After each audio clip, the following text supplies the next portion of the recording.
Hello, Namaste, Sastikal. Good evening. Welcome to the S.S.Chandhok talk show. I'm your host and moderator, S.S.Chandhok. It's a very beautiful evening today. Almost everywhere it had been raining, and we have very pleasant and very humble and good people over here on this show today. And we are going to discuss about a very important topic which is happening from ages, that is the middle school mathematics. We had been seeing that the students have been enjoying mathematics till grade 5. But when it starts from middle school, they start having phobia about that. What are the reasons behind it and how can we remove that? We'll be discussing it today. So our topic of today is how to build confidence in mathematics, and especially with the middle school students. Without taking any time, I'll introduce you the very first special and eminent guest present here today. It is Mr. Abhishek Bakshi sir. He is the director and principal of a very prestigious institution in Pune, that is MIT World Peace School. Welcome, Abhishek, sir. First of all, thank you so much for joining us today. Please, sir, we will like to know about your educational journey. Did you came into this profession by chance or by choice? And from a teacher to a principal and now as a director and principal in such a prestigious institution in Pune. Over to you, sir. Okay, it's a very difficult question. Like whether I came in chance by a choice. I came to the education domain by choice, but into this formal education industry by chance. So I always, tell myself as an accidental teacher, not an accidental educator, by the way, but I'm like I was always an educator. Even I started my teaching when I was in grade 9. I started private tuition and everything. But definitely formal education, it was accidental. It's a long story. It cannot be said in this short time. Maybe like sometimes like I'll be sharing that with this eminent panelist who is there. But yes, I started as a teacher and kind of like I started as not as a teacher. I started as a programmer in IBM platform. So from there, people change jobs. I changed professions. So at least 7 professions I changed, including all programming to marketing to event management to all kinds. You can name some one profession. I've been there. And again, accidentally came to this teaching profession and then got stuck. And I can only use this particular word here, because once you get into the teaching, you can understand, like, if you really have that passion within you, you'll get stuck definitely. And we got stuck here. And after that, it was a fantastic journey, like throughout teaching, then slowly moved up, I was mostly enjoying my, horizontal growth there. I was learning a lot. So which was your first school, sir? So which was your first My school? first school was in Kolkata. It was a school with it was a school with having like around 3,000 students. So the number of students, like, it was almost an established school. So I started with an established school, and the school is still there and it's doing well. The name of the school was National Gems Higher Secondary School. And the principal of the school was ex-headmaster of Dr. Graham Sohm. So I came to know a lot from him. Obviously, I learned a lot how to become a leader and all the stuff. And the headmaster was Michael D'Cruz, who is a principal of Stepping Stone at this moment in Aurangabad. So these people definitely helped me to grow. And then I moved into a school, a GEM school. Actually, it was a founder member. So there was one GEM school in Amritsar, probably the first one, and then the Kolkata one was the second one.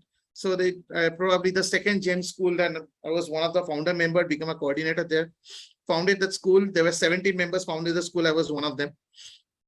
And then worked there for 2 years and moved to Dubai. Worked there as in 2013, probably, if I remember properly, 2013. And I become a technology integrator because I was working with technology. My background was technology. So I became a technology integrator, working with flipped classroom, blended learning, when no one has heard about it also, from 2011. So worked on that. And I was hoping that, okay, teachers learn all these techniques and utilize them in their education, and then pandemic forced them to do so, unfortunately. And after that, I joined Pearson, worked there for some as a regional head.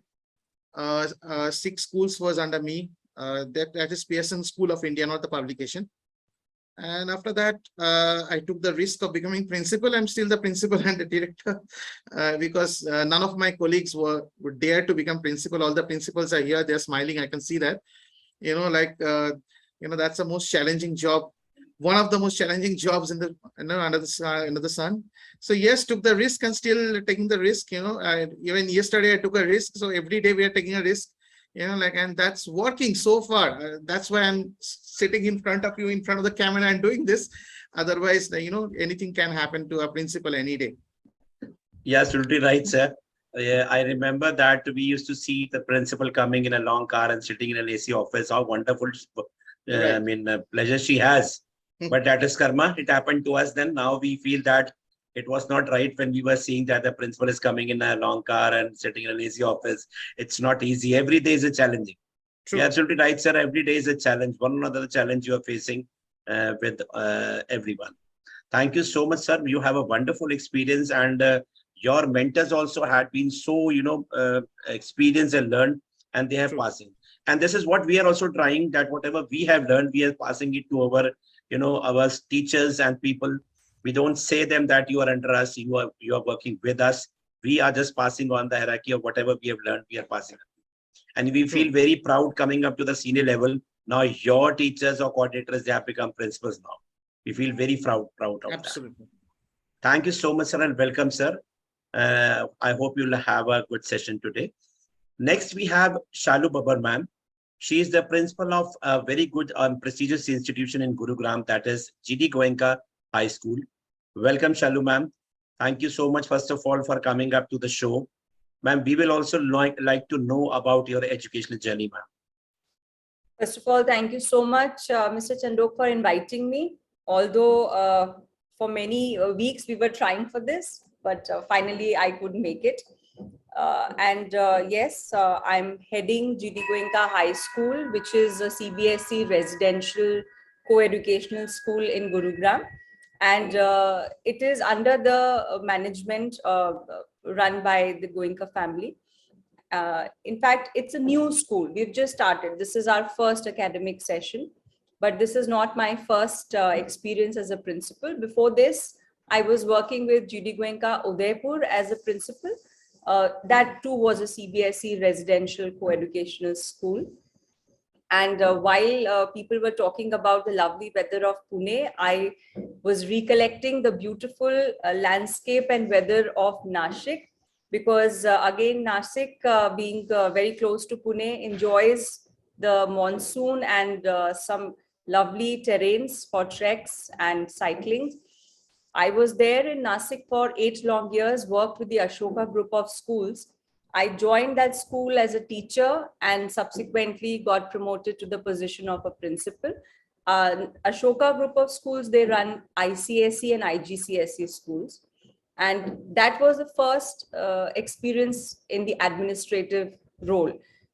I've had a very beautiful professional journey. I worked in Rajasthan. I worked in Alwar as a teacher in Alwar Public School. I worked in Rajmata Krishna Kumari Girls Public School in Jodhpur as a teacher. Then I worked in Udaipur as a principal. I worked in Maharashtra. I worked in JNK. I worked in KVs. So it has been a very, very rich, beautiful, and memorable journey. Every school that I've been to taught me some wonderful lessons. And I was blessed to have some very enterprising and forthcoming leaders. They trained me well, they taught me well. And till date, I call myself a learner because, like one of you said, that every day we are learning something new. I've done my post-graduation in economics and educational psychology. And of course, so I have been teaching English, I've been teaching economics, I've been teaching psychology, and now in administration role. During this journey, one very interesting aspect of school administration that I learned was quality assessments and management control. So we were trained beautifully by the Quality Council of India under the flagship of NABIT. They are into accreditations of schools. And that helped me be more organized and well-planned in my work. And as a leader, plan a beautiful way forward journey for the school and for children. So we did learn how to convert a person-driven school into a data-driven school. We do a lot of such innovative works, and every day is a challenge. We take a lot of calculated risk because that is important. Unless we do that, the school will not have new innovations. And challenge because every child comes with a different set of uh, not problems, but a different set of challenge for the school to handle. And especially post pandemic, we've been seeing lot many issues, learning gaps, and various other things which we have to deal with on day-to-day basis. This is a new baby which I'm handling, and we've just started. So creating a lot of exciting projects in school, doing a lot of new work, and hopefully, like all other GD Goenka schools, this too shall do wonderful. Obviously, ma'am, that will do very good because under your leadership, and it's very different experience to work and head the residential school. It is very Yes, different yes, also yes. because by 1:30 or 2 o'clock we send them, okay, rest is the parents, but here they are with you 24/7. That's a it's a big job you have to do with that. Hats off to you. And this Thank is the experience I'm missing till now. This is 26th year in education field, but I didn't had any experience of boarding school, and that misses. And that is also very important, at least in your career. People say that around 2 years experience you should have of Yes, boarding, because that gives you a very different experience. Thank definitely, you so definitely. thank you so much, Shalu ma'am, and welcome to the show. Thank you so Thank much. you, thank you. Next, we have Kajal Satija ma'am. She is the executive director of Gayatri School and Junior College, which is a very another prestigious institution in Pune. Welcome, Kajal ma'am, once again. Nice to see you. Although we know you, but still we like to know about your educational journey, ma'am.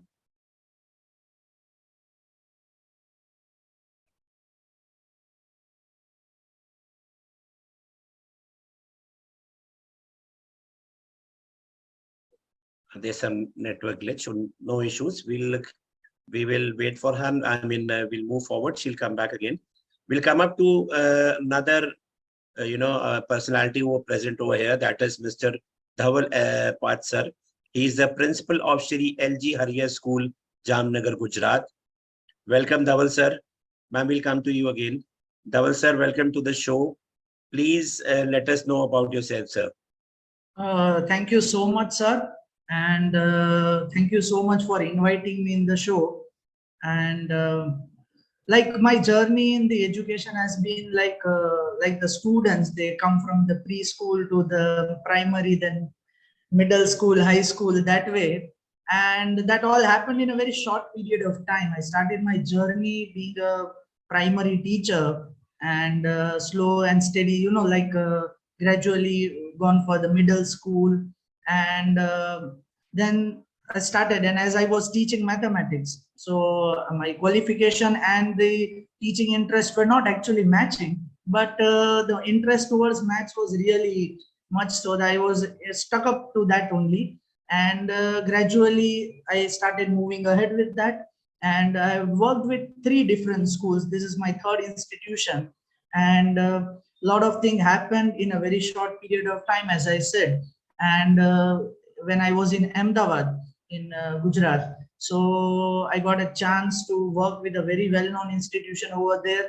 And I spent over there almost 10 years with the school, but I got to learn everything. And slow and steady, I got promoted as a, at the next level supervisor, handling the small team, slowly handling the bigger team. So that way journey went on, and started feeling the, responsibility, that how it grows. Then fortunately, I got a chance to visit NASA with some of the kids. And that was also a wonderful experience, and was giving me a feel of responsibility. And slowly, gradually, when I was promoted as a vice principal, and then finally I reached to the principal's post, the journey was really exciting. And the feeling of responsibility I got to know. And now when I called my earlier principal, whom under I was working, she told that now you will understand that how we used to treat you, and the way you have to treat your colleagues and students. So sometimes it is very much necessary to be very strict, and now you will understand that. So that was a very exciting thing. And now being a principal to handle, right now I'm handling the preschool to 12th standard, everything. And it's a wonderful experience right now. And also got a very good experience of handling the school in the pandemic. And that has given so much experience that now it feels like now you will be able to do anything. If you are passed out this pandemic running a school, expectations of the students, expectation of the parents. So yes, this way the journey has started, and till now I've reached here. And I'm very glad to meet all the different personalities all over the country and to be the part of your show. Thank you, sir. Thank you so much. Thank you so much, sir. Welcome, sir. We'll come back to Kajal ma'am. Kajal ma'am, good evening once again and welcome. Ma'am, we will like to know about your educational journey, ma'am. Yes, good evening, one and all. And please excuse me if the network goes away. I was just passing the cantonment area, and you know that there are jammers. So I'm back again. So yes, this journey, when I talk about it, I always feel, oh, I've come a long way, and I have much more to cover. The journey like is just started. I have covered the journey so far from co-teacher to teacher to school supervisor to coordinator to being the principal. And now I'm the executive director of a school, also founder of my platform, EduDrone We Connects founder. So started from a very humble, you can say, background where I started teaching. It was school for deprived children, and that's how I believe that the love for students, love for this profession came from there. I was 1 year with that school where children didn't had what we see in our schools. So from there the mission started. Over these years I did my B.Ed, I did my post graduation, I did my MA in English, still pursuing my PhD. So the journey goes on and lots to achieve, and I'm blessed in this journey. I've got amazing mentors to shape my future. I've worked with Trinity group of schools, Euro, Vibgyor, Global Talent as a principal, and now Gayatri. So I look forward to enrich my knowledge, and I feel blessed when I am on the platform empowered with such great leaders, and this multiplies our energy. It feels electrifying. Thank you, Chandok sir, for remembering me. And we are always like, we always treat ourselves as students when we are voicing our opinion, when we exchange. At the same time, we see that what's new we are going to learn. कि आज क्या नया सीखने को मिलेगा. So I look forward. Absolutely right, ma'am. Thank you so much, ma'am, and welcome once again. One question I like to ask, ma'am: why always, almost all the principals, the MA English teachers are there, or PGT English are there who become the principals? Thanks to Shalu, ma'am. Thanks God, Shalu ma'am is from commerce side. Somebody I got from commerce side, because I'm also. Acha, you're also from commerce. Very good, sir.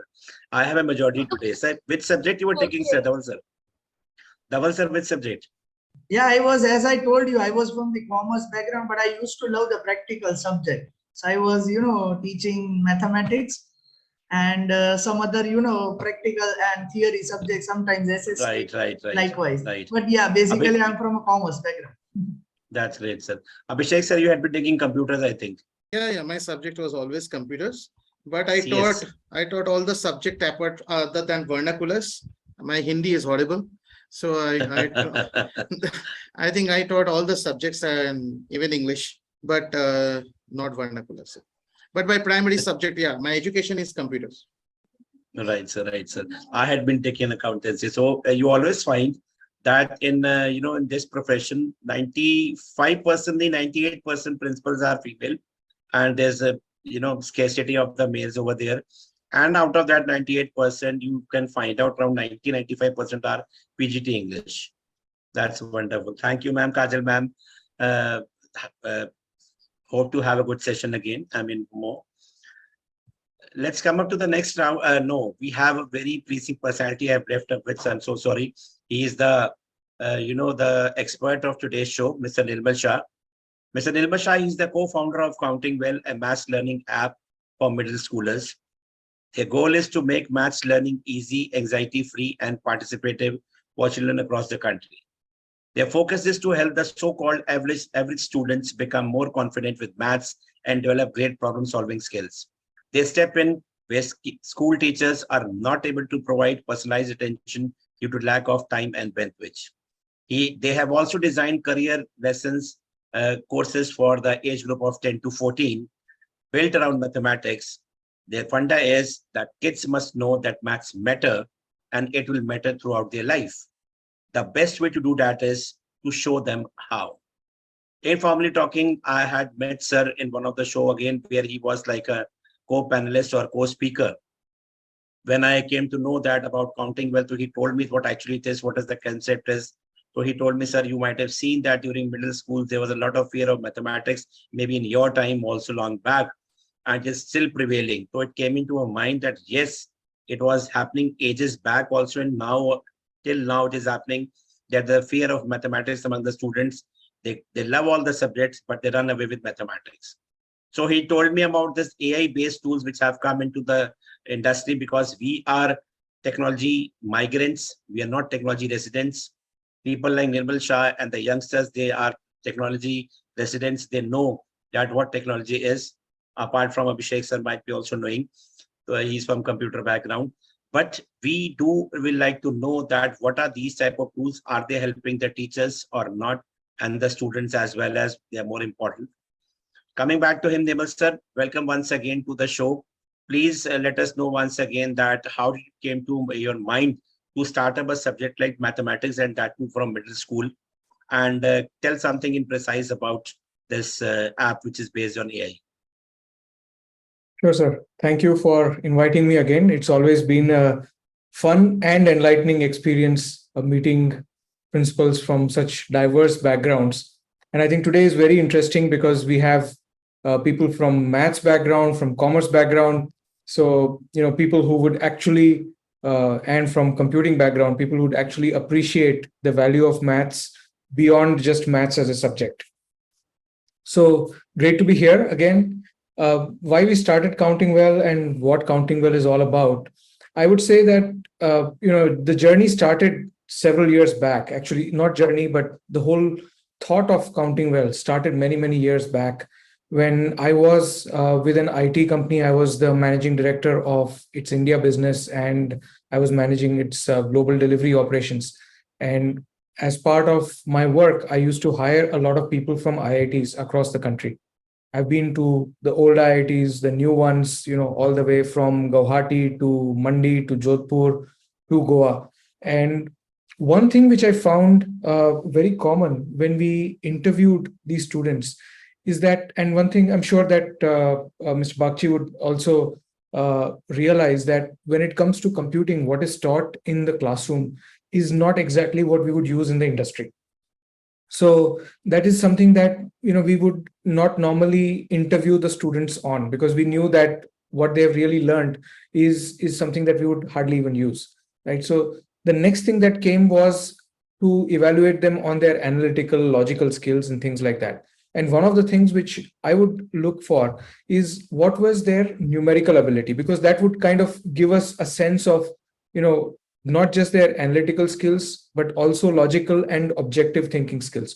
And what I found is that while most of them were able to, dish out formulas and properties and things like that very easily, when it came to very, very basic common sense numerical ideas or numerical concepts, everybody was lacking more or less commonly across all the institutions that I hired from.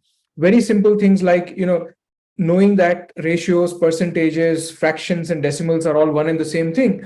Many of the kids didn't even know that.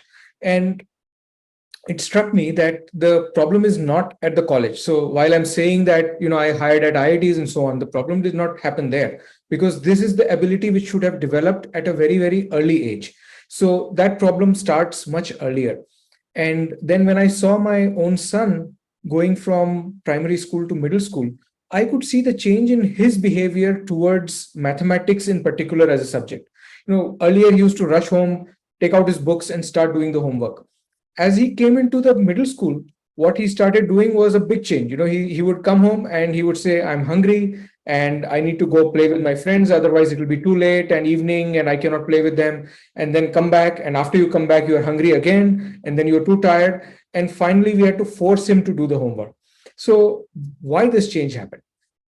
One of the things I realized is that, especially with mathematics, the number of concepts had increased and there was a mixing of concepts. So it would not be just one concept that he has to work on. So that was one of the issues where, the child started to get overwhelmed. The second thing which I realized is that the way they were solving the problems, he would get a question in the triangle chapter. So he would immediately know that this is a triangle related problem. And let me try to solve it with whatever I know about triangles. But in the exams, it doesn't come like that, right? So it's just a question. And it does not say whether this is from triangles or polynomials or linear equations or what. But what really happens is that when they solve these problems, they have to combine multiple concepts. They do not know where to pick up the concept. They do not know which concepts they have to combine. And that is where these a sort of maths anxiety starts to develop. They start feeling that I cannot do it. And then we started kind of going a little deeper into why this is happening. And what I realized is that there were two areas where the school was not focusing so much, whereas the examinations were focusing on those areas. One was what we call as language comprehension. So when you get a word problem, language becomes the biggest barrier to solving those maths problems because they have to understand the problem, apply a mathematical context, and only then solve the problem. They cannot simply say that this is from triangles, so I will apply, half BH or whatever formula and solve the problem, right? Next thing was something called modeling, where they need to be able to create a strategy and then solve a problem. So if it is triangles, let's say, and the question goes like one angle is X, the other angle is twice the first angle, the third angle is thrice the first angle, then, find the angles. Then they have to know that they need to create some kind of a linear equation out of this and then use some concepts of algebra and then solve the problem. This is where they start faltering. And if the problem gets a little more wordier, then they definitely start having issues. So then what we did was that my co-founder and I at that time, we both coming from an IT background, our immediate response was to create some kind of a software which will help us analyze all of this, right? So we created an assessment and we took it as a pilot to a few schools. And we said that we would like to do an assessment to validate our hypothesis that is comprehension and is modeling a barrier to children's maths abilities? And is that what is the start of this whole maths anxiety or maths phobia? So we did that, and about 1,500 students took the pilot. This was about 4 years back, way before the pandemic as well. And when we took the results back to these principals, it did validate our hypothesis. What we thought was actually came true. But at the same time, they came back and said that, whatever you are saying is fine, but we need a solution to this. Don't just tell us that this is the problem. Everybody says here is a problem, right? So where is the solution? So that is where the idea for Counting Well was born, because then we said that what we really need to do is that one, we need to be able to identify these gaps which the children have. And second, we need to be able to help the children and the teachers fill these gaps. The teachers, because it is a whole process. The whole learning is a complete process, starts at the school and ends at home when the child does the homework or whatever. And we cannot simply say that we will be kind of independent of the school. We have to make it a part of the school's learning system. So that's why we created a whole blended learning program where we involve the teachers and the students and create this kind of a personalized learning plan for children. So that's please let us know about that incident also, where you told that even the teacher were not able to solve. Yeah. So that was very interesting because so when we did this, the principal said, all what you're doing for our children is fine. Can you give the same assessment to our teachers? And we were very excited because it was kind of a matter of curiosity to us. We did not know the motive that the principals had behind giving this assessment. So we just went and said, let's get all the teachers, and about 15 teachers from these various schools. They also took the assessment. Now, two things came out. One is that we found that the areas where the children were lacking, the teachers were also lacking. So it kind of gave us that idea that that conceptual clarity lacks from the teacher to the student. So it kind of flows there. And that is the other reason why we have to be closely involved with the school and we cannot simply do it independently. The second thing which happened was even more interesting and shocking, which is that one of the teachers called me and said that this problem that you have here is a sixth grade problem. I am an eighth grade teacher. I cannot solve this problem. It was not a matter of ego. She just did not know that concept. And what we realize is that the teachers are so boxed in with what they have to teach in that year at that point of time that they are not able to look beyond. They don't have the time, they don't have the bandwidth, they probably don't even have the energy to go beyond what they are supposed to teach in that class during that day or that week. So that was a very interesting incident for us, but that also told us that the way we are designing our platform or the learning program is that we have to help the teacher and the child go beyond what is being taught currently. So one of the things which we built in was that we also started evaluating the children if they did not know something in the current class because of a learning gap from previous years, because that learning deficit builds up, especially with mathematics, right? So then we started doing this kind of rollback assessment. So if you are not able to solve an eighth grade problem, can we ask them a related concept of seventh grade? If they are not able to solve that, we ask them a related concept of sixth grade. And if that is where the problem lies, then we start helping them from that stage rather than go to the eighth grade. So that's where we realize that this is a gap which we need to help the teachers to fill as well. That's important because this also helped in pandemic, because the question I was going to ask you was that during pandemic, the 2 years, the Google Baba did all the papers online. And when you talk about mathematics, when a child who had come into the middle school, 6th and 7th, he was in, during the pandemic, he had done 6th and 7th. When he's coming up to school in class 8, then none of the concepts are clear. So that way, your app gives him the, the assignment for grade 8. If he's not able to do, then you will give him for 7th, then it will give for 6th. From the route it will take, and it bring back the student back to the level where he needs that. Because maths is a subject. Yeah. This was before the pandemic, right? What this whole event that happened was actually before the pandemic. So I think this learning deficit issue has always been there, right? Especially summer breaks, Diwali breaks, Dashera breaks, Christmas breaks. Kids come back and they always have a little bit of learning deficit that they carry. And we have to always help them overcome that. Sir, because this point I understand, my son had been in the middle school, he's in grade 9 now. So 7th and 8th, there was no mathematics. He wasn't doing it very properly because the online classes, everything we know very well. So this is helping a lot to him with whatever concept you have created. Thank you so much, sir. We'll like to know more about it in the later part of the session. Sure. We'll come up to the next part. We'll come up to Abhishek, sir. Abhishek, sir, we would like to know your views on the saying that when children reach middle school, they start having fear of mathematics. According to you, what are the reasons behind them? Okay, so there are two vital parts of the question. One is middle school, another is fear, right? So I'll tackle it with three primary cause that I've analyzed and found out, like, okay, because I myself was a math teacher of the middle school, so I can relate to this issue here. So the first two causes are very philosophical, and one is a functional. So let me start with a philosophical cause. The first cause, I believe that math is always treated as a technical subject, as a subject which is something related to science or an application, whereas like physics is an application of mathematics, we all know that, and all other sciences can be application of physics. Other teachers can be very angry on me, but that is actually the truth. So so what is happening here, like, since mathematics can be treated as one of the core subject, which is the origin of all other subjects, even your commerce and any other subjects. So mathematics, I believe that philosophically should be treated as a language and not as a matter of science, or you have to do MSc to do mathematics. It's basically more a language rather than some particular stream that you created. In itself is a stream. Now, why I said that? Because till a particular student from a childhood starts understanding mathematics as a language, start to interpret mathematics around them, because language is something with the help of which we interpret our world around us, right? So mathematics is a language should be taught in a way so that our children starts interpreting the world around with that language. I know that I'm sounding utopian to all the mathematics teacher out here, but this is what my thought take here. Maybe one day, or maybe some other superior species in some of the planets, in some of the galaxies are already doing it. And maybe they are running a program which we are part of. Okay, we don't know.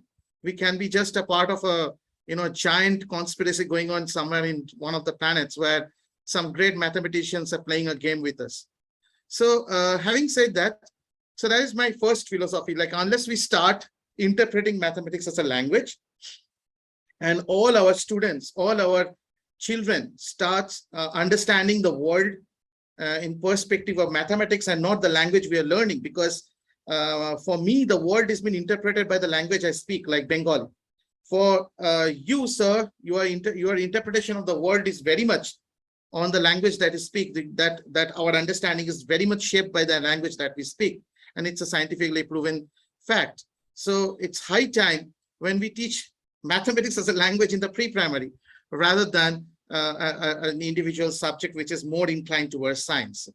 That's one. That's the first philosophical aspect. Second philosophical, and that happens when we come to the middle school, mathematics suddenly becomes a subject of competency. We talk about logic, we talk about problem solving, we talk about critical thinking, which is good, which is obviously mathematics is a language of problem of a competency.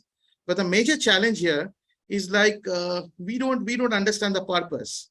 Somewhere the purpose gets lost and competency becomes the whole giant in front of the student. But if the student has not developed that logical analysis power, which maybe the teacher is not doing it inside the class, the student is lacking that ability to comprehend mathematics as a whole. So we are somehow losing the purpose when the child is coming to the middle school. They actually don't know why they are doing these chapters. Okay, they have got no idea. So the purpose is lost. So the major core of our education, which I'm sure that all my principals, eminent principals will agree with me, the major core of the education, which is the social, emotional, and cultural part, is lost when a mathematics teacher enters the classroom. I'm sorry, Dhaval sir, I was also a mathematics teacher once upon a time, that the moment he enters the classroom, suddenly the social, emotional part is, evaporated. So that's a problem, maybe, because that's an age where students are very highly emotionally strung. Their prefrontal cortex is extremely high, amygdala is extremely active.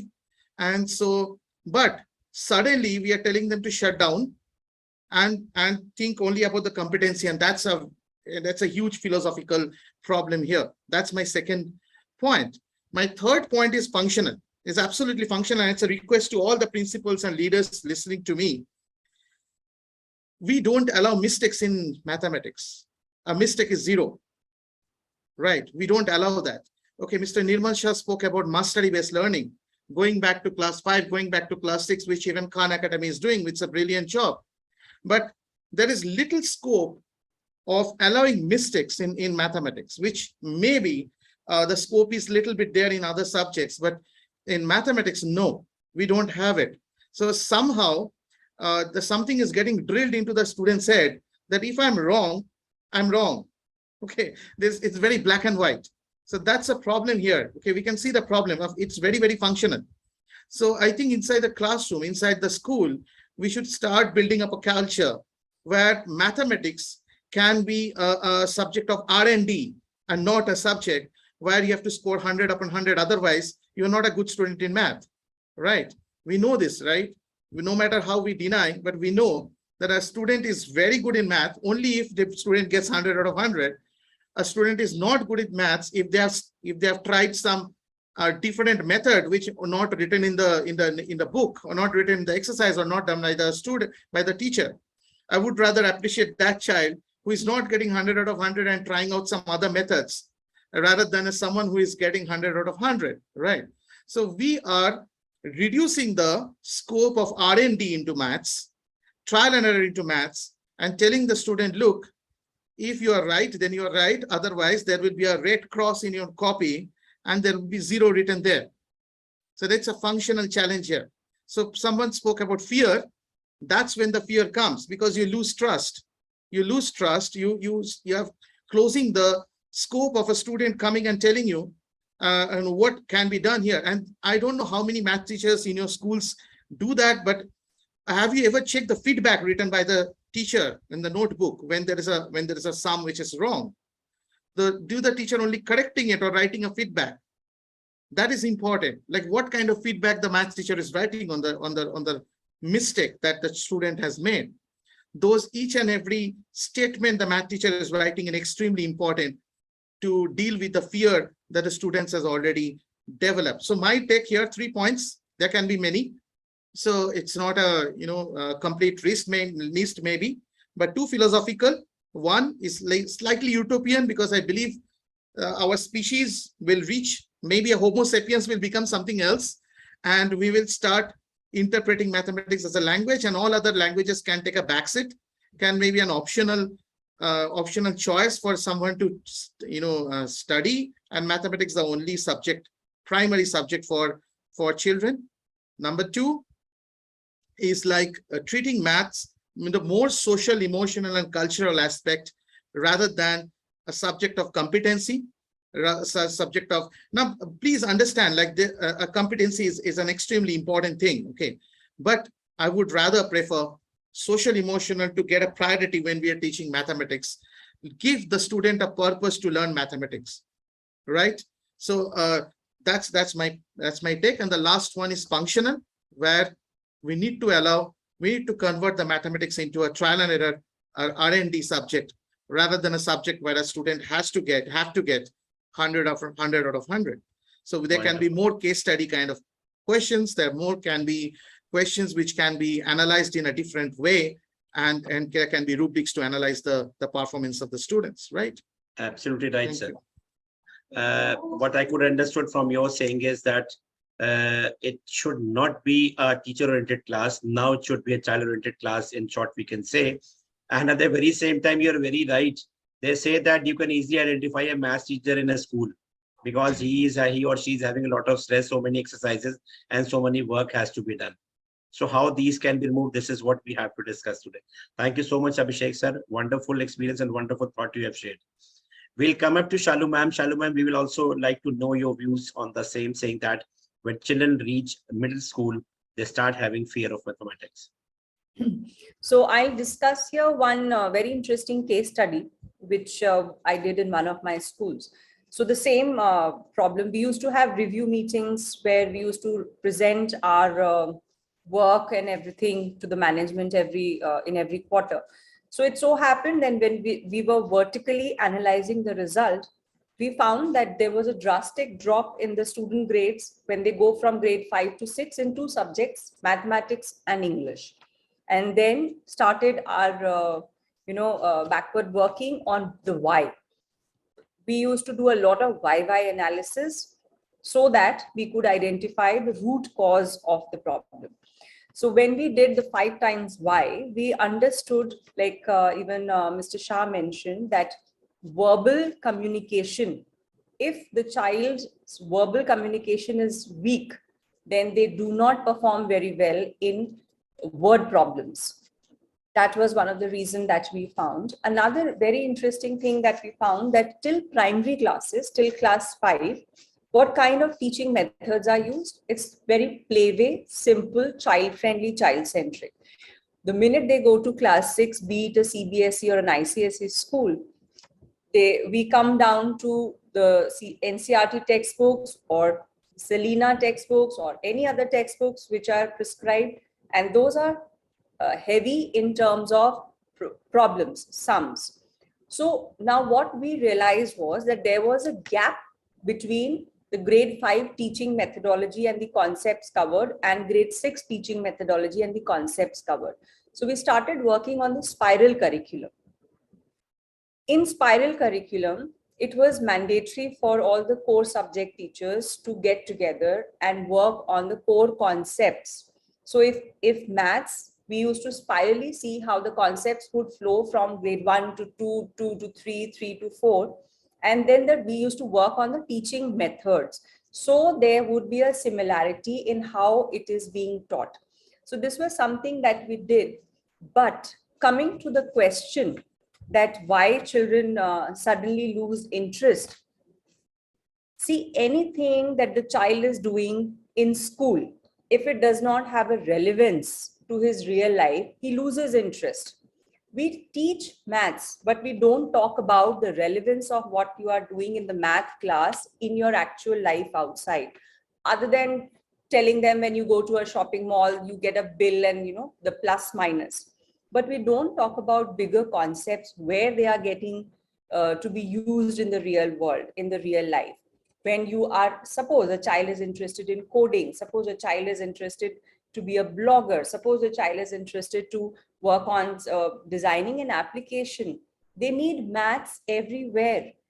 Not only the sums, maths also trains you to be more logical. It works on your, the logical, analytical part of your brain. So if we create that kind of interest in the subject, we relate it to the relevance of this concept. Because I remember there was a chapter in class 9, and the children were finding it very difficult. When the teacher told them, tomorrow when you want to make animations, you will be requiring this concept, suddenly there was this urge to learn, because all kids want to work on some kind of app development, or they want to somewhere go into computing. So you see, you have to generate that kind of interest. Another drawback, which perhaps our B.Ed colleges or the higher education needs to rework on, is teaching methodology. Very outdated, mundane teaching methodologies are being followed. We have to make this subject come alive. We have to make it very interactive, exciting, fun-filled. And I think past 2 years, online teaching did help in some way, because teachers were first using Kahoot and other applications for teaching maths. But again, coming back to classrooms, I see that again we are coming back to the same boring method of teaching from the book. So that is very, very important. There are few batteries, which we must time and again check. So we did one more small case project, and we evaluated the spatial and non-verbal batteries in terms of child's capability. And we realized that sometimes children cannot really configure the diagram, or sometimes they do not understand the relationship between space, time, and they find it very difficult to interpret. So that also we have to take into consideration. And now there are so many assessments that one can take and find out the actual reason of non-performance or underperformance. We need to find out the actual reasons for that. Unfortunately, nowadays, people are also very, very known to these facts, and schools are also aware that children may have some learning difficulty. They may be suffering from dyscalculia or any other problem which could be a hindrance to their learning. So teachers have to be trained, and they have to devise differentiated teaching methods. You cannot teach maths with one prescribed method. There are numerous ways through which you can reach that answer. So we have to give that option to the child to understand that how do I derive? And like it was discussed in the initial, that if a sum is wrong, you get a 0. But I have seen a lot of teachers give due marks to children for particular steps, so that at least you performed right up till this stage, but here you faltered. So for your effort, some additional marks are to be given. And very, very important that we have to understand that for maths, it is your left brain which needs to be more functional. I attended one, I observed one class, and this teacher was working on few very simple activities called as brain gym exercises. So what she was trying to do is activate the left and right brain of the child before they actually sit and start solving the math problems.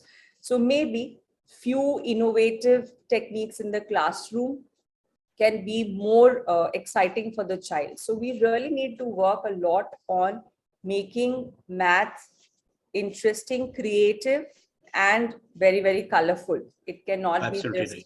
just from the board and solving sums. Absolutely right, ma'am. What I can understand from Abhishek sir and you also is that students or the people, they take maths as same as other subjects are. Although maths is entirely different from the other subjects, and the method of teaching has to be changed. This is being done, and why this is done, that logical thing is not being taught to the students. Like we take an example, like a greengrocer coming to a lane and he's illiterate, and you are asking him for different, quantities of vegetables. Within a fraction of seconds, being illiterate, he'll tell you how much money you have to pay. 250 grams, 1 kg, half kg. But if you make this in word problem and give it to a child, he will start using the formulas. Again, I remember only one formula only in mathematics: a plus b whole square is equal to a square plus b square plus 2ab. But why this formula is being used, and what is the logic? Where we use it, logic, what is the logic behind it?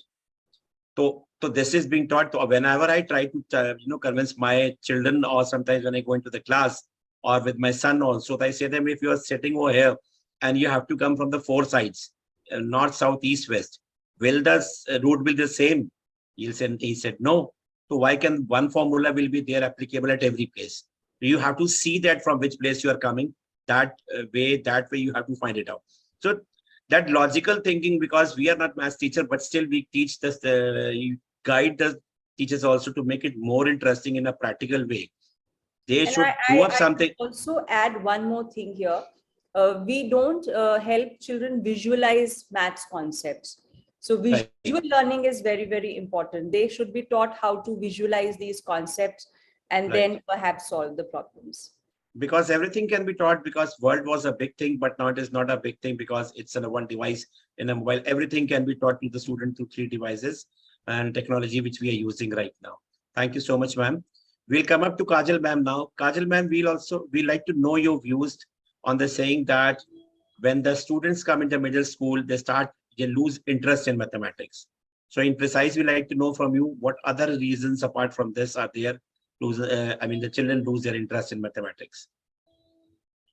See, in this, I have to say that math has a widespread reputation for being the subject, the most hated one.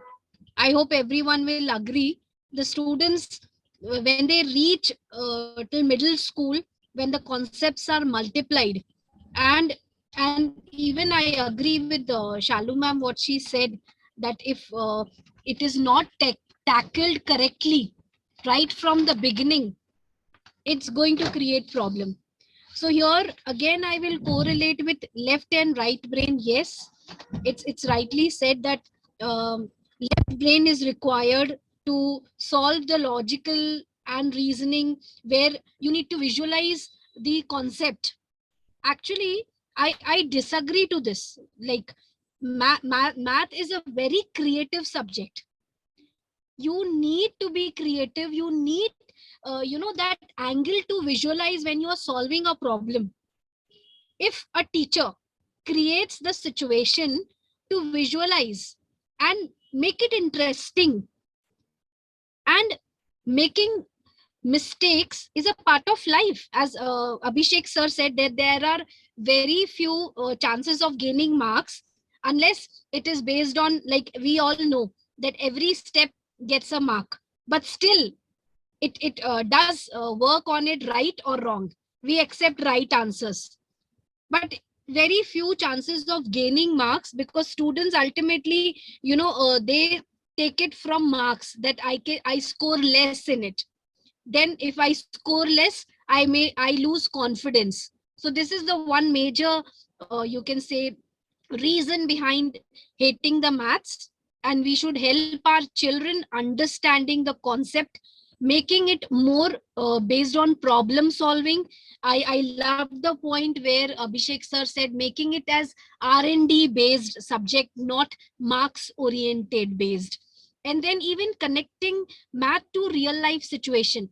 Children take it as a very dull subject, wherein they find lot of interest in other subject like English, social studies, science, where they have a lot of opportunities to gain marks and even correlate with the real life situation.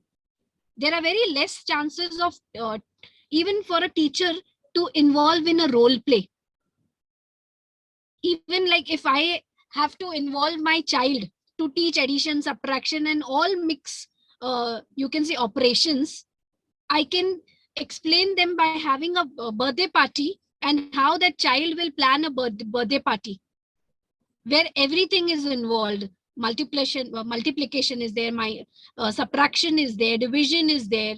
So over here, I believe we need to work out from the grassroots level. I will correlate where I was teaching in IGCSE, especially CIPP program, if we are aware about it, where we used to have compulsory 15 minutes of mental maths for grade 1 to 5, just to train them. I'll give you some examples. Tell me the number which is very close to 1, 4-digit number. Tell me the number which has three-digit number, which is the biggest one, or 3-digit number, which is the smallest one. So these types of activities help children to, think logically, and we need to involve them in these types of activities so that they gain their confidence. So mental maths is, of course, what I believe. It's like we need to change our methodology. And children also think that it requires a lot of memorization. Like when they go to middle school, there are a lot of formulas, there are a lot of equations, and even these Pythagoras theorems and all involves a lot of steps. They tend to learn and they tend to memorize. And when common question we ask, what happened? You have done it so well.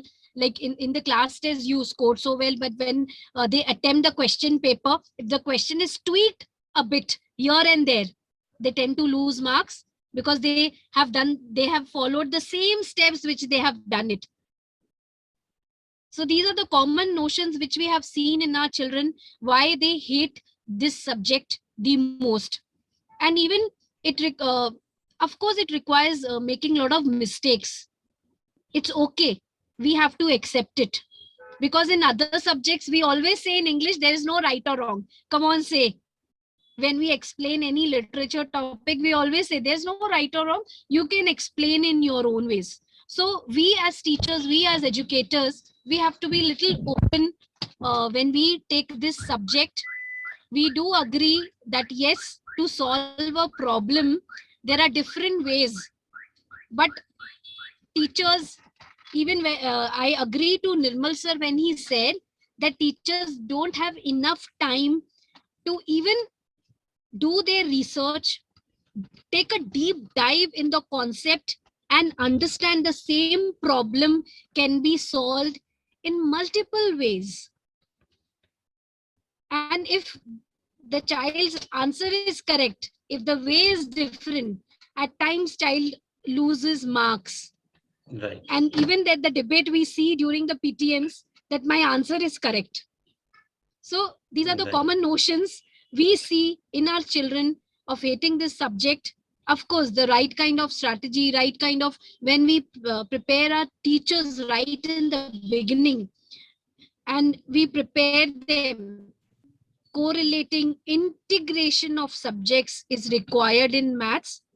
To be good in maths, he has to be good in English at the same time to understand the word problem. If if the English is not good, he won't be able to solve the word problem. So sometimes we fail to bring other subjects while teaching maths. So these are the common areas what I can envision as an educator. And I will tell you from my point of view.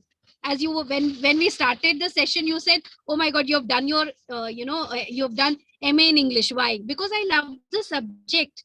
And I confess in front of all, I was also not good at maths. I confess it in front of all. And there are reasons. Of course, at that time, we were not having, various apps which we have today. If there is no conceptual understanding, where we use, rubrics concept wise. Let's make this subject a level wise. There is a lot of gamification. You have seen it. Like, you will be going to step 2, and only if you have done step 1 correctly. So let's bring these concepts which are there. Let's bring digitization in maths, follow rubrics. I believe we are reaching there. And wherein even in Finnish curriculum, we say that there are no papers till grade 5. The primary education, it's based on conceptual understanding, where they have to clear their attend certain competency, and then they go ahead. So let's bring these conceptual and gamification in our curriculum. We'll be right there. Absolutely right, ma'am. And let me tell you that a fact that so many principals, they refuse to come on this topic. They say that we'll have to come to a show, but mathematics, oh my God. I had phobia during my schooling. I will not like to come.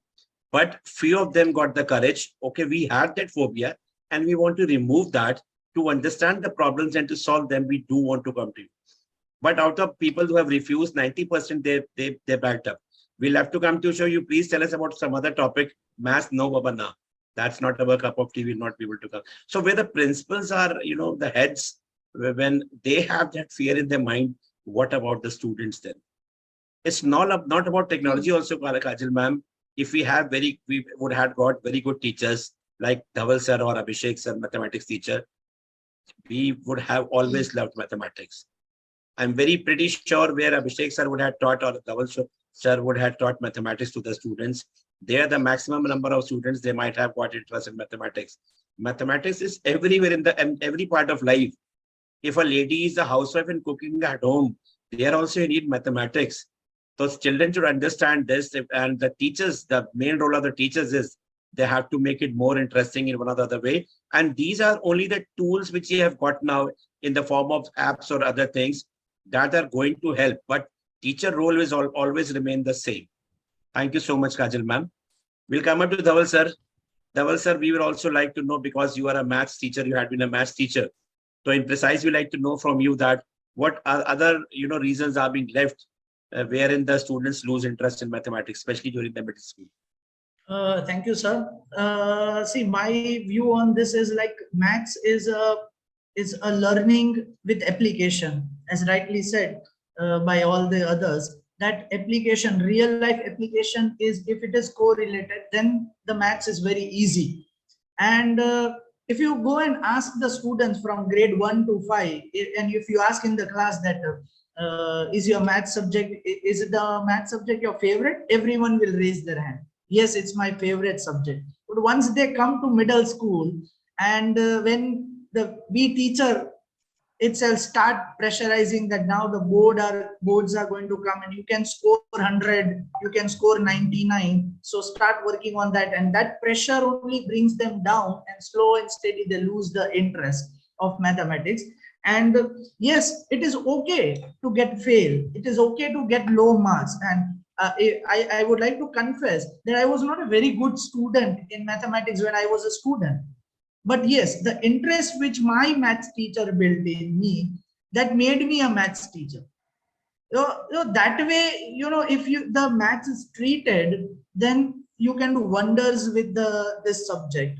And it is really very nicely said by Abhishek sir that you have to treat like a language. Yes, absolutely, it should be treated like a language, and forget about the result and forget about the methods. But if you try to solve the sum, if you try to solve the problem, then itself is a winning. And once the teacher make the students to apply their reasoning, their logical power into solving the sum and try to understand the problem, it's a win-win situation for both student and a teacher. But if we try to just go with the marks and that this much you have to score, and if this is right, this is completely wrong. We need to give liberty. We need to give liberty to maths teacher that treat this subject as a normal subject. It is okay. Give them freedom that it is okay. You can go for any method, but you try to understand the problem, try to, apply the logical reasoning. That is very, very important in this subject like maths. And Right. as rightly said that, math is, we need to put efforts. Like ma'am said rightly that, Kajal ma'am said that mental math is very, very important before you start a class. It is like now, the way traditionally we have learned from our maths teacher, there were no fun activities, there were no mental maths, and we were not having the technology, no smart class, no mobile applications. So that way we have studied the maths. So we try to teach our students in the same way.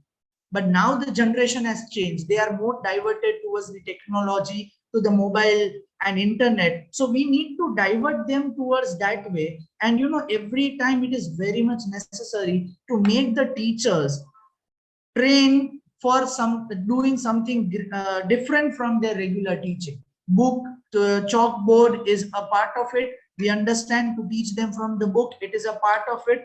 But every now and then we need to put a training sessions for the teachers to put, because if I am getting a training that you have to implement this mathematics with this different method, I'll do it for a fortnight and then I'll go back to my traditional method.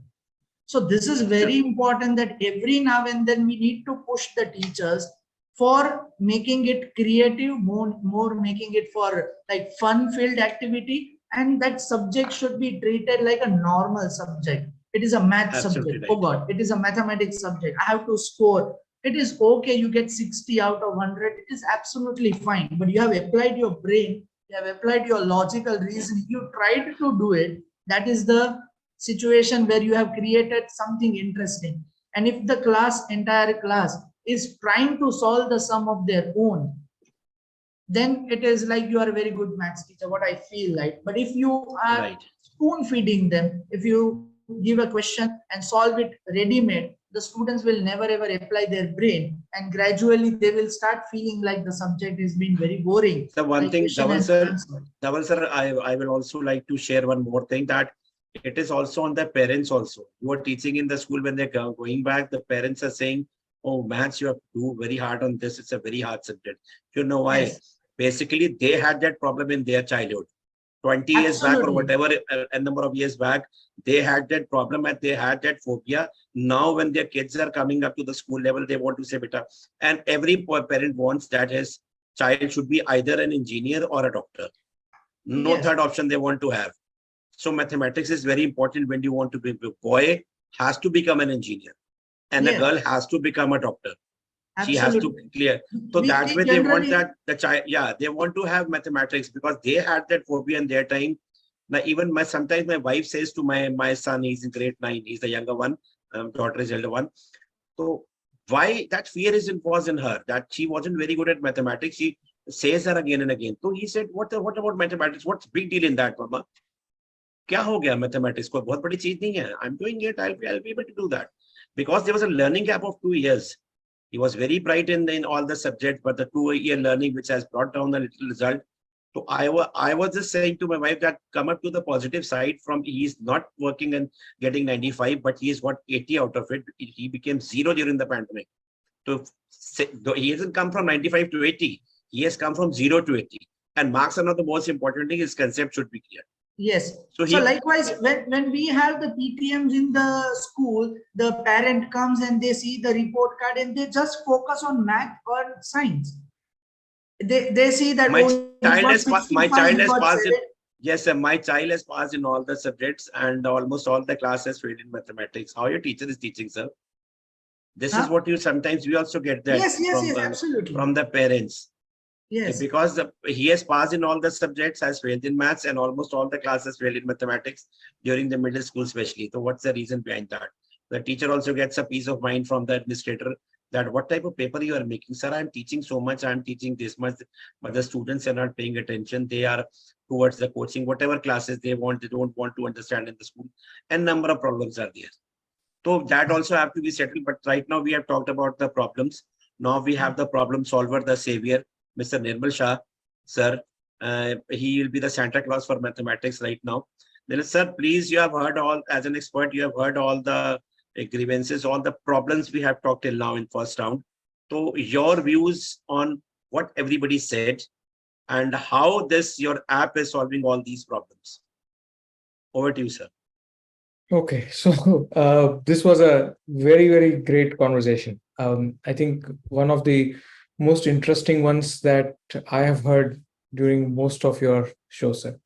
And Abhishek, sir, especially commend you on your philosophical idea around mathematics, because I think that's very, very important, that when it comes to learning any subject, right, not just mathematics, we cannot simply treat it as a purely technical subject and say that you are scoring marks.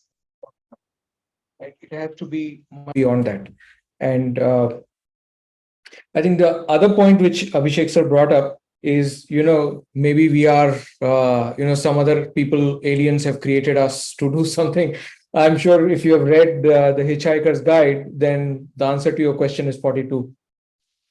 So anyway, I'll come back to the points which were made here. So I think some of the important points which I picked up from this conversation is, one is that everybody kind of sort of agreed that even though we talk about mathematics in terms of marks to be scored, and we also look at it as a very, very objective subject, right? We look at it as if it's only black and white. There is actually much beyond mathematics, and we have to be able to help the child go beyond and see what is beyond what is being taught in the classroom and what is there in the textbooks, right? Which is where they kind of get mired in this whole objectivity of step by step, follow the step only in this manner, and only if you get the right answer you get the marks, and so on and so forth. So I think that's very, very important. So one of the things, for example, what we have built into the app is how we teach the child, right? So when we try to do an intervention, or when we try to teach the child a concept, we don't simply give them that information. We don't simply show a video, or we don't simply put the text in front of the child and say, here is all the idea about triangles, right? Triangle is a closed figure. Triangle has three sides. A triangle there are three types of triangles, isosceles, this, that. Instead of saying that, can we make the child feel that they are discovering these concepts? And I think if we do that, then that's a great way of making the child involved in that learning process. And at the same time, also developing the confidence in the child that, yes, I am able to understand what is going on, and it kind of relates with something which I know about. So just as a very simple example, what we've done with triangles is that instead of simply telling them what is the definition of triangle, we start with a picture of a samosa and say that, what does this remind you of, right? And then if they say that, the options are triangle, rectangle, whatever, and if they say triangle, then we start getting into the next step, that do you see that any of the sides of this samosa is open, right? And then we kind of relate it to the idea that triangle is a closed figure, and so on. So we build it up. The way we build it up, what the child starts to realize is that they are interacting with the whole learning process. They are going back and forth, so they are not getting turned off, right? In the classroom, the other thing which happens is that, except for the front row, second row onwards, their eyes are like glazed, and either they're half shut, or even if they're open, then their minds are somewhere else, and all of these things happen. Now here you are going back and forth. Now teacher obviously cannot do this with every child in the class, and that's where the technology trumps the classroom, right? Because here it is a one-to-one kind of learning, and you ask the child a question, the child answers, and accordingly you respond and react, and you lead the child in a certain direction, every child in a different direction. So I think that's where technology can bring that value. And the idea being that we have to get the child involved in the learning process and not make the child a mere spectator, right? The child is not just sitting and watching what's going on the blackboard and going home and thinking that I've learned whatever I had to learn today. So that was the one part. The other part was about making mistakes. And I think that's very, very critical, right? That one is that we should not make the child feel penalized for having made a mistake. And obviously, during the examinations, that penalty is losing the marks. But even during the classrooms, there is a penalty, right? Either the child's friends mock at him, or the teacher also mocks at the child that you didn't understand what I said, what this is such a simple concept. Those kind of comments can actually turn the child off. So how do we overcome that? Now that's where again technology plays a role, in the sense that if the child makes a mistake, it's not going to mock at the child. It's going to continuously help the child and lead the child. It's not going to get irritated, frustrated, tired, none of that, right? So this is where technology kind of complements the teacher, that where the teacher initiates the child on a particular concept or a topic, the technology can then help the child build upon that and also build the confidence that I can learn this on my own. So that's how these two should be working together. And that's how I think we should lead from, classroom to technology, and then make it a completely student-centric learning process. That's what I feel. And I think, that's how we have designed it. Another comment which came from Kajal ma'am was that can we make the subject level wise, right? Instead of saying that it's the same level for every child, can we say that depending on the child's level, can we teach the child, or can we bring the concepts in front of the child in a way that it meets the level of the child? And that's again another area where technology can shine, because one, of course, you gamify, and you kind of make the child give a little dopamine kick. I achieved something. There is a confetti, and there is some kind of a sound, and all those kind of things. So that's one part of the gamification, that you moved up one level, moved up another level.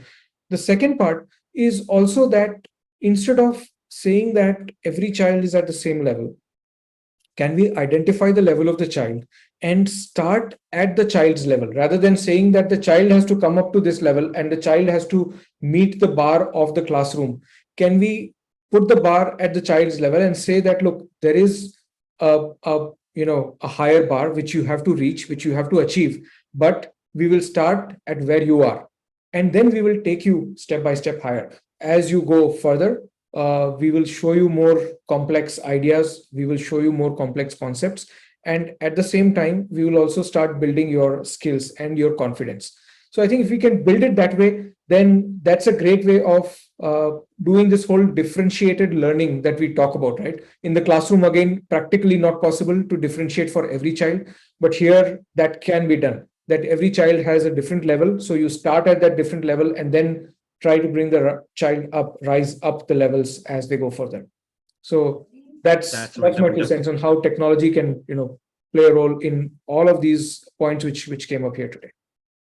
That's wonderful, sir. And assignments are being given by the app, and the teacher has to click and all everything. The most important thing, the best thing about your product is that you are giving free to the schools, which you have not talked about till now. It is very good that because after pandemic, the schools the management won't want to invest money in money as of now in too much things.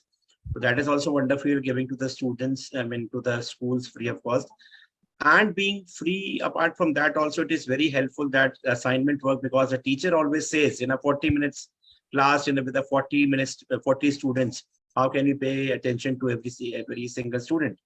But when I came to know about whatever you told in the previous sessions also, that assignments are being given to the students, it is automatically being made, and the correction is also being done, and the very same time the report is given to the teacher that where the children are lacking. So here the teacher cannot say his work has been reduced. This is what the the grievances they have. I have to make the worksheets. I have to make the test papers. I have to check it also.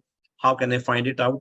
So the best thing about these AI-based tools is that that corrections, the work, and the making of the the questions or assignments is being done. And the best thing is that you get to know that where the children are lacking, and there the teacher can take the remedial classes, and all the students, they can have a love and affection with mathematics. Thank you so much, sir. We'll come up to the next round. We're at a shortage of time. I request everybody to please have your answer very precise in 60 seconds. It's a very interesting and a very old topic which we need to talk about, but shortage of time is there. I'll come up to Abhishek sir. Abhishek sir, We would like to have your answer in 60 seconds about that. How does technology helps in making maths more interesting and easy? Well, most part of the answers are already been spoken by Nirmal ji, and Kajal ji already spoke about gamification. Nirmal sir spoke about how can we go back to the level of the child. So there is like a differentiation, we often call it customization, personalization of the whole education system, which technology will help you to do that. So I'm not going to talk about that, but definitely technology should not be restricted to only digital technology, because after pandemic, it has been almost becoming synonymous. We should be very, very careful about it. So technology is not digital. Technology is a very wide and vast. And it's very funny that we are talking about using of technology in mathematics, where thus that technology is it's a kind of application of mathematics. So it's always the other way around. Yes. I think the role of technology in mathematics is like engagement, because students are very much keen towards technology. Personalization, definitely, because it gives you the scope to engage each and individual student in a very short time that you have got, so the teacher can utilize it. Another major area where technology can be used is data analysis. I know I've got 60 seconds, so I cannot speak much on it because it's a huge, vast area. So the more you can go into the insight, the more you get the data, and technology can be used in it. So the artificial intelligence, which is definitely the future of all, it's going to be the largest disruption ever after internet. So even my fellow educators, they have got no idea what is coming and what is going to hit you. So it's kind of very dangerous, scary, as well as promising. So all together. So when this thing will be hitting you, this definitely the technology and the core mathematics, I hope that our students will be ready to kind of take that and kind of work on that and utilize that technology in the benefit. That's why I'll keep on harping the point, the social, emotional, and cultural. Give them the purpose of utilizing mathematics in the right way, not to do some kind of equation so that our nuclear weapon gets stronger. Right, sir, absolutely right. So when you were talking about this, I was remembering the movie Robot, the Chitti. So that is how it is going to, rule us if it is being used in a large scale. So when we talk about you are using technology, AI-based tools, but that should be used in a limited manner. Otherwise, there will be a lot of distraction, which we don't know what is going to happen and what you want to talk about, sir. Thank you so much, sir. We'll come up to Shalu ma'am. Shalu ma'am, we'll also like to know your views on the same, that how has technology helped in making maths more easy and interesting? So one is, of course, when we integrate technology into our teaching methods, it makes classroom very, very interactive. And you see, one very important aspect of AI-enabled apps is that the child gets instant result. Like, for example, if I have done one level, I go to the next level. So if I was able to do the level, good. If I was not able to do the level, where did I falter? What was the drawback? Where am I lacking? So accordingly, I get some practice questions. Maybe the teacher has to reteach the concept. So it happens very fast. So that is one added advantage when we use applications and gamifications into teaching mathematics. The child gets to know instantly. Otherwise, in a normal classroom, what happens is when we have the assessments and evaluations, that is the time when perhaps the parent and the child comes to know that he or she is not performing very well, and they need to do something about it. So by then you've already lost, say, about 1.5 months. So that is why we need to make our processes very quick. I'm not saying all schools should bring in technology and applications, but then what applications and technology is doing, maybe teachers can do some quick evaluations every time they are teaching a concept and give that kind of feedback little quick, so that children can work upon the areas accordingly. Then there are some beautiful puzzles, games, and math fact you can always teach on a tic-tac-toe board. So there are ways in which you can integrate these kind of methods into making your teaching interesting. You need not have a 3D classroom, or you need not every time take them to some kind of a high-end lab, but then doing simple changes in your teaching methods can be very, very helpful. Absolutely So right. while we are doing all this, not only maths, we also work on their social emotional skills, because you are doing collaborative work. You are asking them to do a lot of reflective exercises. So this aspect can be integrated. So I feel that you don't have to have a very high-end lab to do that. You can do that with little modifications in your classroom also. Right, ma'am. Right, ma'am. Thank you so much, ma'am. We'll come up to Kajal, ma'am. Kajal, ma'am, we like to know your views on the saying that children try to learn mathematics instead of understanding it. 60 seconds, ma'am. Yes, I'll keep it very precise and to the point. As we've already discussed, that happens as if it is if your primary program is not linked with the secondary program. That means there is not gradually growth. The level wise progressive learning is not happening in child, and that is the reason child tries to learn. So here I will comment that it's not child's mistake. We as a system, we have faltered, and the corrections and the right correction is required when the child graduates from primary to middle school.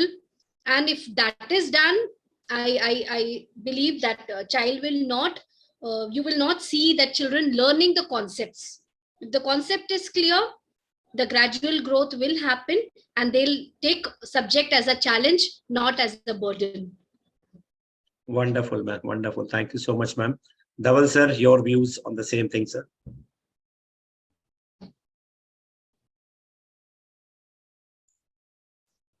Yes, sir. Yeah, I would say that it should be kept very, very simple. Start small, and I suggest that it should be the math should be kept it with the props. Like, say, for example, start as small as much as you can, make it something very concrete, such as buttons or pieces of Lego, to help both understand. Your child might be working on the number bonds, learning the pairs of numbers that add together to make a particular total. So I would rather suggest that instead of going for very complexity, make it very simple, make it real. Once you and your child have learned a mathematical concept, try to make it more real, use it in your daily life, and make number bonds with the biscuits or pieces of fruit, add up prices of supermarket items, be creative and make colorful number bonds patterns with the building blocks or objects such as sticks and leaf you find like on a straw. So basically my thing is make it very, very real, very, very simple, and the students will automatically start understanding rather than they will go for learning the maths. That's wonderful. Thank you so much, sir, for your valuable suggestions. Nirmal, sir, will come up to you again. We like to have a precise answer. I mean, as an expert, second round, what do you want to say? And especially we want to talk about that the parents, they don't want to give devices. You have an app on a mobile and parents say कि बड़ी मुश्किल से तो 2 साल से के बाद छुड़वाया है, अब फिर पकड़ाने के लिए कह रहे हो. So what about that? Please. Sure, sir. In fact, there are two things which I would like to address. First, I will answer your question. What about parents? And this is something which we have observed in the last couple of months, especially, that the more than the teachers, it's the parents who are insisting that let the kids learn the old way. Let them not go back to the devices and gadgets and so on and so forth. So, they kind of don't want to get them involved into all the screen time and all these kind of things again and again. I think they are tired of it, right? They have snatched the devices back from them and they don't want to have the children use it at all. So what we have done is that we have broken up every chapter into a very, very minute number of minute content, and which we have associated with a number of learning objectives or learning outcomes.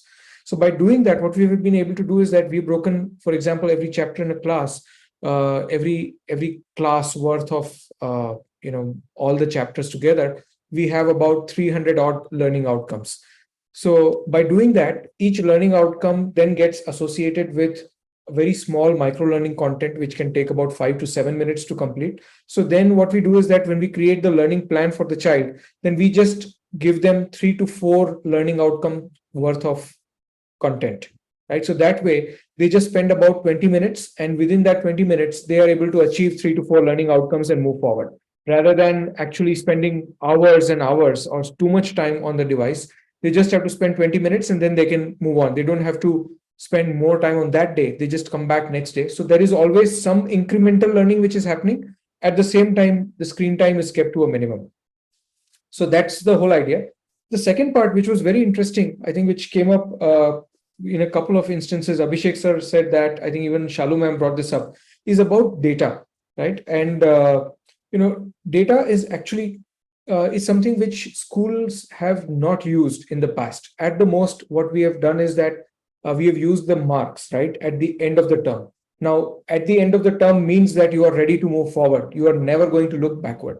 So can we bring this data which can help you do the course correction during the term rather than end of the term, right? And so what we have done is that the way we create this personalized learning is obviously by doing these assessments, which are diagnostic and formative in nature. But we have packaged everything into a kind of a homework module for teachers. Now, what that does is that for the teachers, it feels like they are assigning a homework while the concept is being taught. And I think even this point Shalu ma'am brought up, that while the concept is being taught, not at the end of it or during the exams, but let's say you teach half a chapter and you say that let them go and do this as a homework. What they answer right, what they answer wrong, where they're making mistakes, then gets accumulated in the form of data, which is available to teachers, which tells them what learning outcomes they are meeting, what they are not achieving, and what the skill gaps are. And this data keeps building up, right? So they can also see over a period of time, is the child improving within specific skill areas, within specific concepts, with specific chapters, and so on and so forth. So it becomes very powerful for the teacher. And while it becomes very powerful and we talk about so much data and so much information and AI and diagnostic assessments and so on, we also need to make it very simple for the teacher. So what we did was that we actually turned all of this into a WhatsApp driven system. So what we do is that every specific day of the week, we send a WhatsApp message to the teacher that, are you ready to assign the homework today? The teacher just says yes, and they have to pick the chapter and pick the concepts, and the homework gets assigned to the children. When they complete it, they get a WhatsApp message back which says, here is the report, so many kids completed it, this is the outcomes which have been met. Everything is on WhatsApp. They don't need to log in, don't need to spend too much time analyzing the data, and the information is right there. And of course, the management can see all of this as well. So that way, that whole tracking, and in a way, you can say that the teachers now become answerable. That the data is there. You cannot simply use anecdotal information and say that this child is good, this child is bad, they understood this, they didn't understand that. Everything is justified and validated with data. So data plays an important role. It is a matter of how you can bring and present that data to all the stakeholders, management, teachers, students, parents, all of them, right? And if you can do that in the right way, then they can actually use it in a very positive manner and use it to improve the learning outcomes of the children. That's amazing, sir. One more thing, I found it very good because students, they don't ask questions in the classes as of now, because everybody will make fun of me. So now at their comfort, at their, whatever time they want, they can just pick up their mobile, their device, and they can just one-to-one. It's not even one-to-one interaction. It is an interaction of one person, a child with a mobile, and he can just learn from there. When he's coming back to the school next day, he can cope up with the bridges, the gap which had happened in mathematics, and he'll be up to the same level. And every student become very good in mathematics. And of course, the teacher will have a happy face. Now people will be able to recognize the math teacher in a school with a happy face. That's wonderful, sir. Thank you so much, Nirmal sir. Coming up to the last part of the session, which we have a culture in the S.S. Chandhok talk show, that we have a last 5 to 10 minutes of me time, where everybody who is coming up to the show has to sing 2 lines. It may be filmy, it may be original, whatever language you want to sing, only 2 lines. You can see the previous episodes, all the episodes, everyone who has come over here has sung. And I have heard a lot of Bengali songs. Abhishek sir. Are you serious? You're telling me to sing, and you're recording this also, right? Yes, sir. And I hope sir, people should know that their leader, Okay. So it's So going by the topic, like we should be singing this song. 1 2 3 4 5 6 7 8 9 10 11 12 13 चलेगा? चलेगा sir, चलेगा चलेगा. आपने बंगाली में नहीं सुनाया तो कम से कम हिंदी में सुना दिया. No issues, sir. No issues. Dhaval sir, your turn, sir. I'm not a very good singer, but I would say in our Gujarati language, and as I'm from Gujarat, we say, Sir, singing is needed. my goodness, that It will be out of syllabus. You will say something. It should be in, in that form, singing form. Oh my God, I'm really very bad singer. I won't. Sir, Gujarati में गा दिए sir. वो Huh? I know one person. He is also a study Mr. So Jaswinder Singh. He sings so much, so good in Gujarati. Something with from Manoj Das or something like that. Sir, Gujarati में कुछ सुना दीजिए sir. Gujarati, so I'm really not good in Gujarati songs, but I would say, जब कोई बात बिगड़ जाए, जब कोई मुश्किल पड़ जाए. You don't have to worry, you will get the answer at the end. Perfect. That's the quality of a good math teacher, sir. Thank you. So both the math teacher have sung for the math song. Perfect combination. Thank you, sir. Shalu ma'am. This is probably the first time I would be singing in front of people. Otherwise, I don't even sing in the bathroom. I'm that bad a singer. But I think when it comes to some kind of sportsmanship, and I've seen like people singing, so it motivated me. And I think when I look at a maths result or a report card, what comes to a child's heart could be जिंदगी कैसी ये पहेली हाय कभी ये रुलाए कभी ये हंसाए. So when they see the maths, sometimes they must be laughing, sometimes they must be crying. So after that, going to the principal's room, that what is the result? Everyone has failed inside the class. Wonderful, ma'am. Wonderful set of we are trying to connect with the Indian Idol people that they're going to get a very good singers. We have got very good singers from this program. They will stop, showcasing Indian Idols anymore. They'll get a heart attack. Kajal ma'am. Yes. Now taking it further from Shalu ma'am, linking it to that, what students say when looking at the report card, it's like this. अजीब दास्तां है ये कहाँ शुरू कहाँ खत्म ये मंजिलें हैं कौन सी ना वो समझ सके ना हम. Thank you. That's also related to mathematics. अभी दास्ता है ना कोई क्वेश्चन किसी क्वेश्चन का आंसर नहीं आ रहा. That's wonderful, sir. Nirmal sir, what do you say about this, sir? In a singing form, sir. The most appropriate answer to this is, and I don't know whether teachers will sing this or students will sing this or principals will sing this, but हम होंगे कामयाब, हम होंगे कामयाब, हम होंगे कामयाब एक दिन. हो मन में है विश्वास, पूरा है विश्वास, हम होंगे कामयाब एक दिन. Sir, this is maths anthem, sir. Everybody will sing. Everyone will sing. The principal, the teachers, as well as the students will sing for sure. Thank you so much, everyone, for coming up to the show. I had a wonderful time, wonderful evening today. Thank you, Abhishek sir, Dhaval sir, Shalu ma'am, Nirmal sir, Kajal ma'am. Had a wonderful time. I hope you also had a wonderful time. Sir, you also have to sing. This is not fair. Very right. This is not fair. Yes. We shall Okay. overcome. No, we shall overcome. Enough of depression has gone for the mathematics, singing for the mathematics.